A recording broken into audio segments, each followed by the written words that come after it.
Welcome once again to the Kitchen Sink University. I'm Eric Rosenblatt, and today I would like to make an updated video to one that I've done previously. That is the EDC kit, or Everyday Carry Kit. I had a pretty bad cold when I made it, so I kind of skipped over some things and didn't really go into as much detail as I probably should have. So let's go back into it, shall we?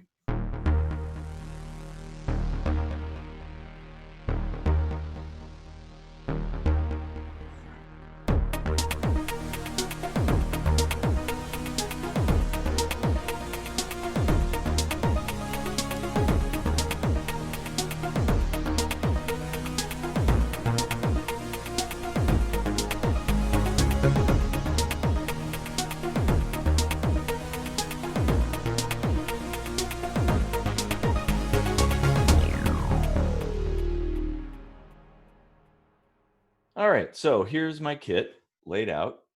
This is all the stuff I carry. We'll start with my work car keys. I have a USB flash drive there, the Corsair Survivor.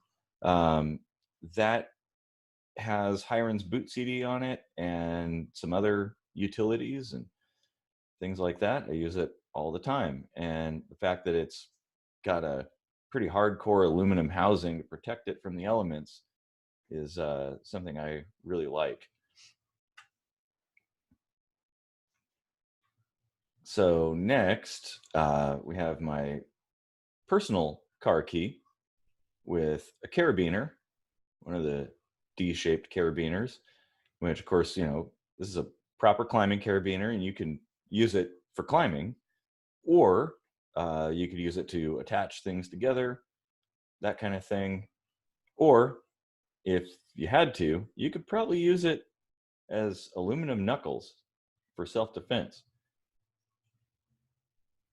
And then next I have the rest of the keys that I carry on another carabiner. There's a little multi-tool. It's a screwdriver, bottle opener, wrench, kind of a ruler sort of thing. Pretty useful. P51 can opener. Now, P51 is the bigger version of the P38. You can use that as a can opener, obviously. It's actually pretty fast when you get your skill built. But you could use it as a knife or a cutter or a screwdriver, all kinds of things. It's very useful to have on hand.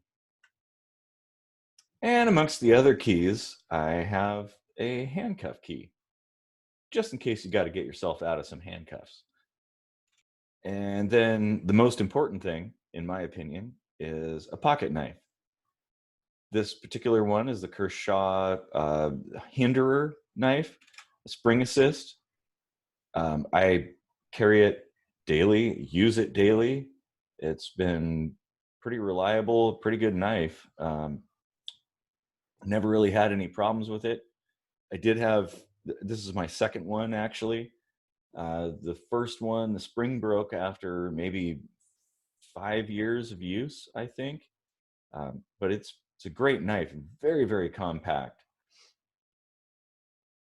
And then there's the tether for my badge for work, which is a Gerber tether used for fishing, I believe. But in this case, I use it for my badge.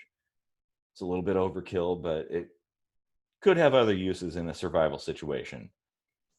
And then I have an ounce of silver, which could be used. It's kind of universally valuable the world over. So if you're in a different place in the world, it can be exchanged for goods and services.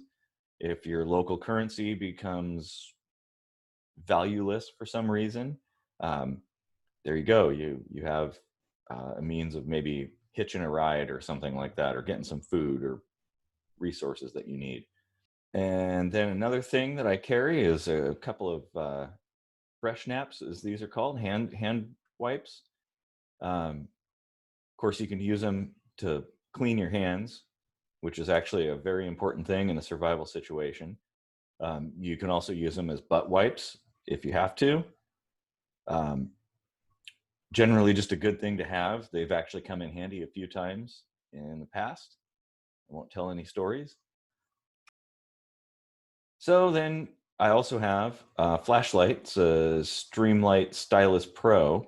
Um, Very well made flashlight. Very, very solid. Um, Pretty bright for its size. Definitely good enough. And now, of course, I have a flashlight on my phone, but the important thing for survival kits is redundancy.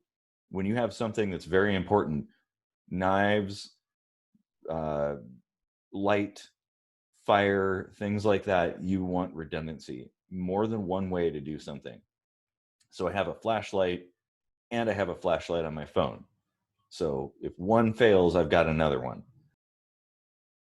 The other thing I have is an Altoids tin kit, which I'll go into in a little bit. And then I have a lighter. Some would say carry matches and that kind of thing. And matches are great. They definitely have their place. But a lighter can light thousands of fires, whereas a match might be able to light one fire if you're lucky. So when you run out of matches, you run out of fire, and a lighter is just so much better. It's also waterproof for the most part, resistant to the elements. Um, just again, the thing is redundancy.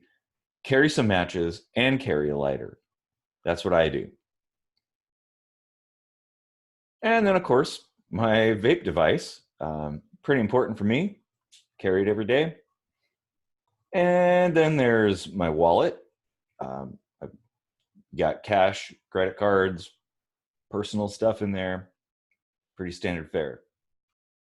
Next, I have a pen. This is a Parker USA made pen from a long time ago. Writes really well. Really, really nice pen. And then there's my phone. This is actually a BlackBerry. This is the BlackBerry Classic.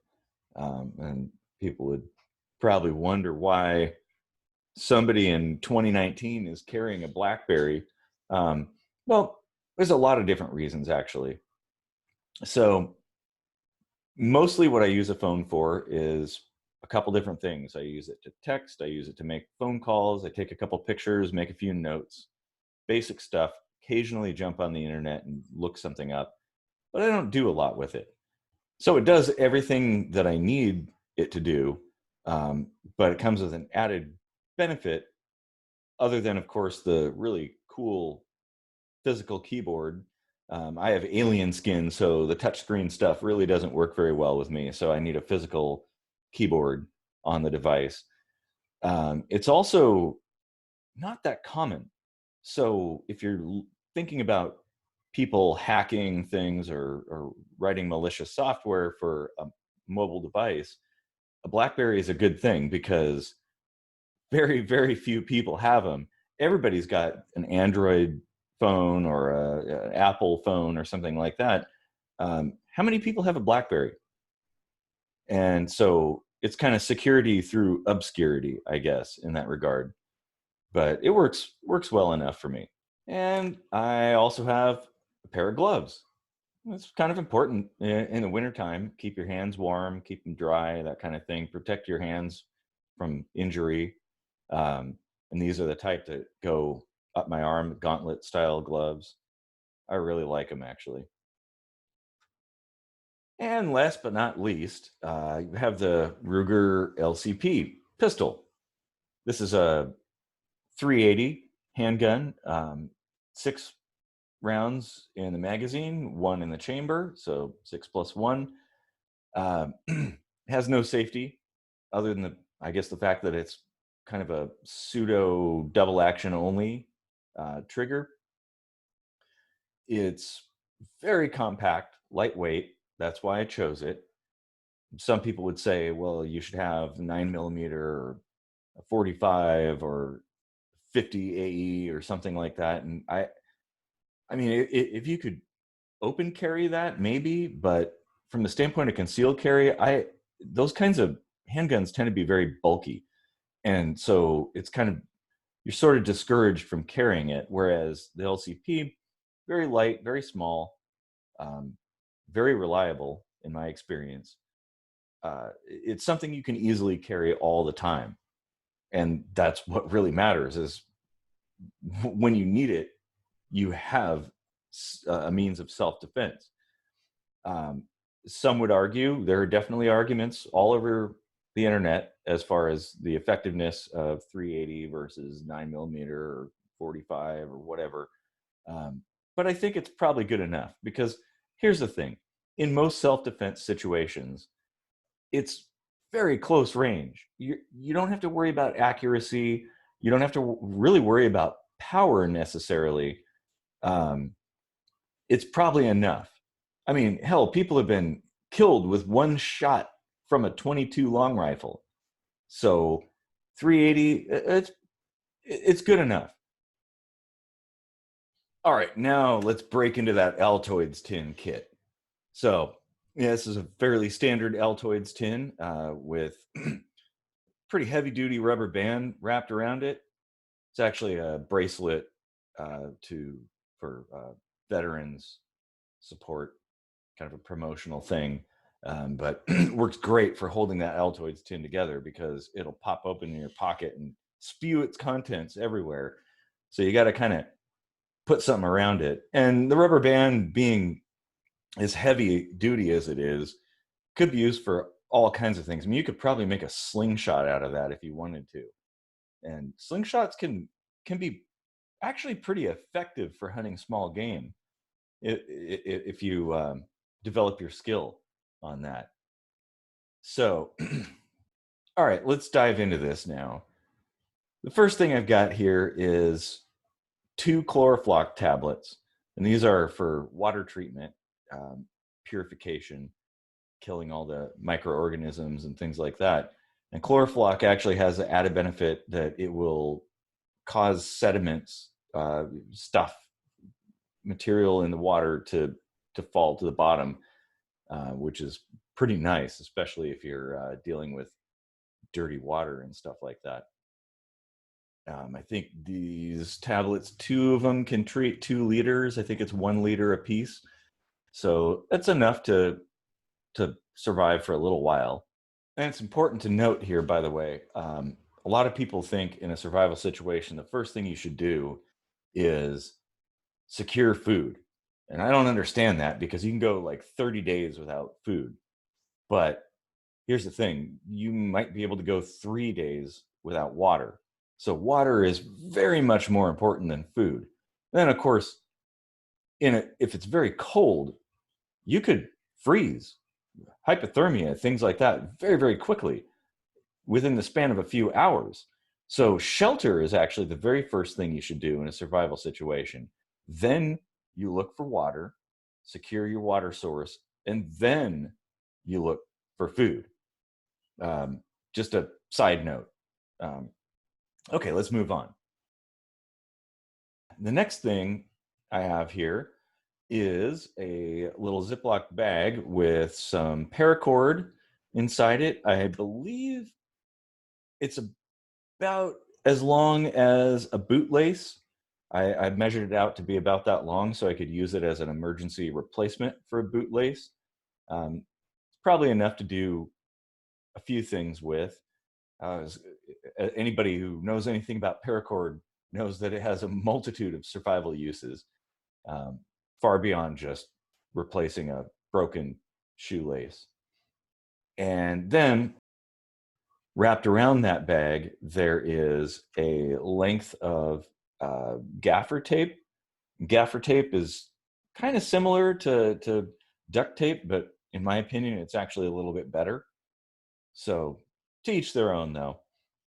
And anyway, moving on, I've got another Ziploc bag with a bunch of old style strike anywhere matches, which these are actually getting really hard to find. In fact, I don't even know if they make this style anymore.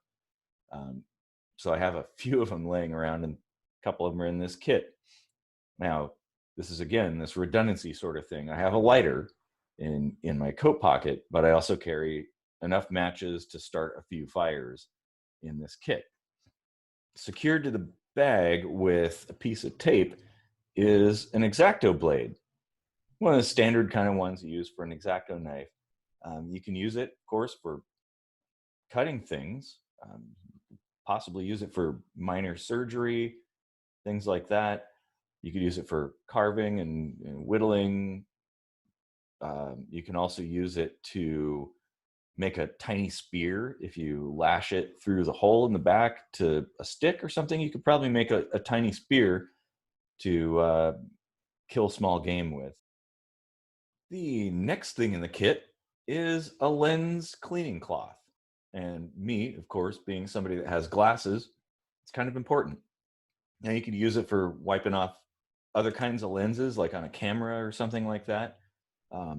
But in a survival situation, being cloth, of course, you could use it to repair fabric if you had a sewing kit, which I don't have in here. But you could also use it for filtration, like water purification processes and things like that. You could also use it to start a fire, which makes it kind of a multi-purpose sort of thing. And I try to aim for things that have more than one use. Next, there's two little rolls of wire here. I have one that is I believe it's aluminum. It's a short length of that. And then there's a longer length of copper wire. Now, you can use this, of course, to make snares. You can use it for tying things together. It's certainly a lot more rigid than cord or rope or anything like that.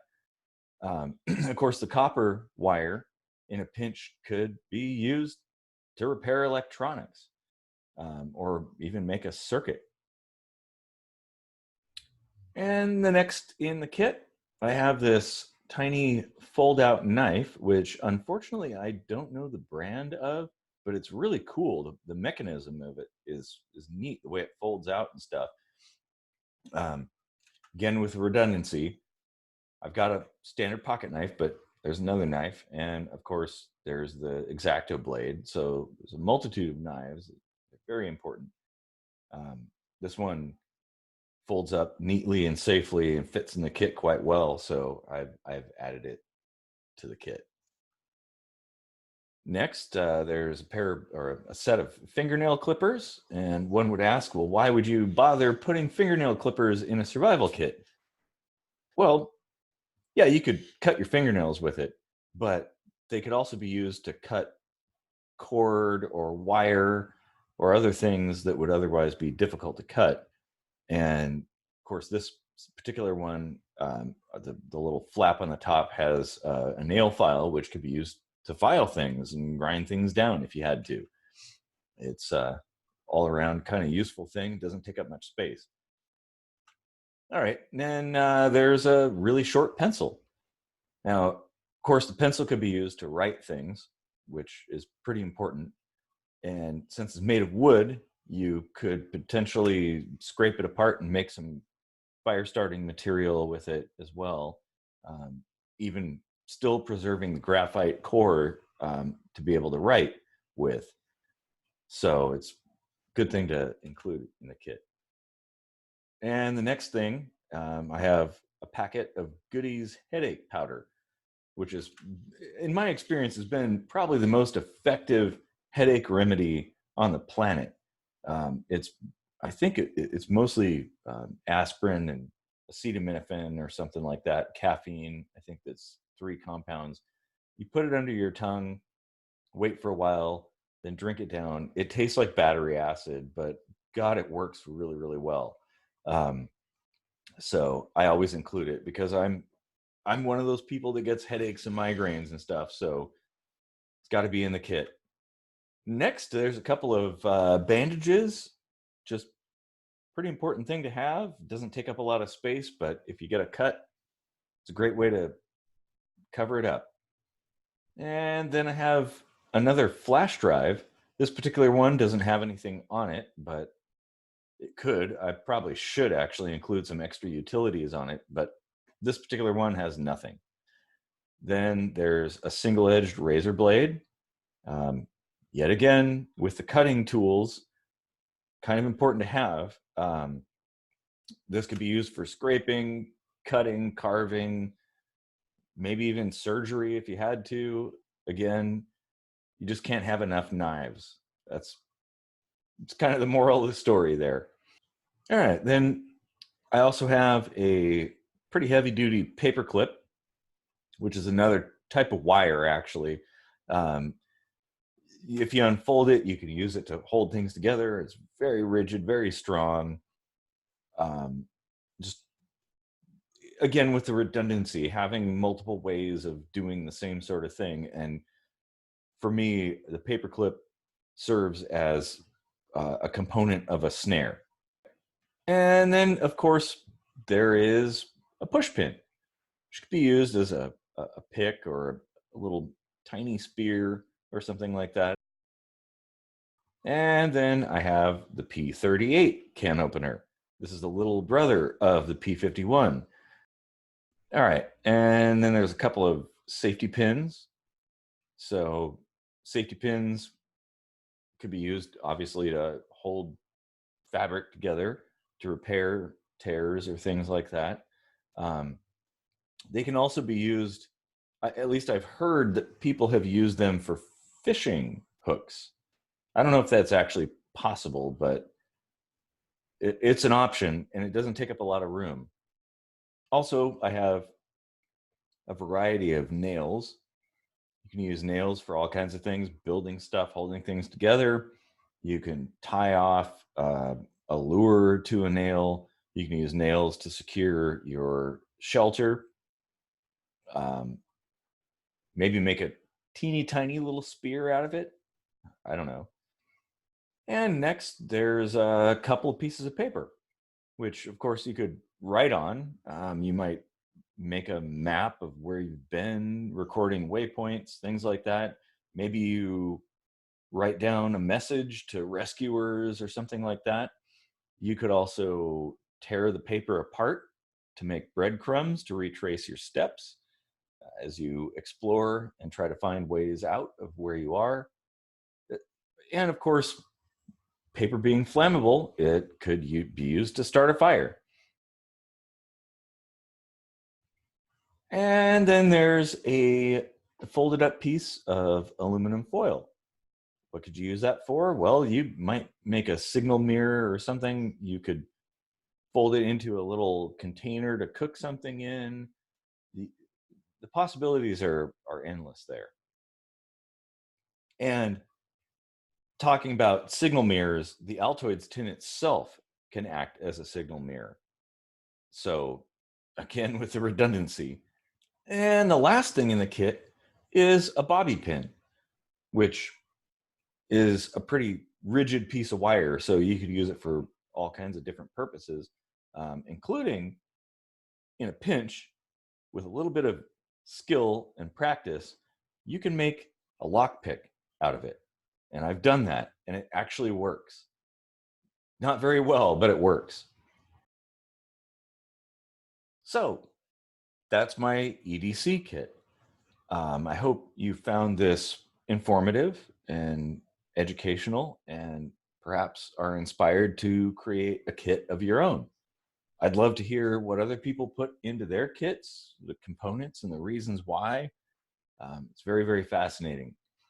Just think if you're going to build one, think about the circumstances you're going to run into and the kinds of things that you would need to have to deal with those circumstances. And keep it simple. That's the important thing. Redundancy, things, components in the kit having a multitude of uses are kind of the key. And yeah, so my kit, of course, is not set in stone. I'm constantly revising it and adding and subtracting and substituting things as I ponder it more and encounter new innovative solutions. So yeah, anyway, So try, don't be afraid to fail, learn and teach. Class dismissed.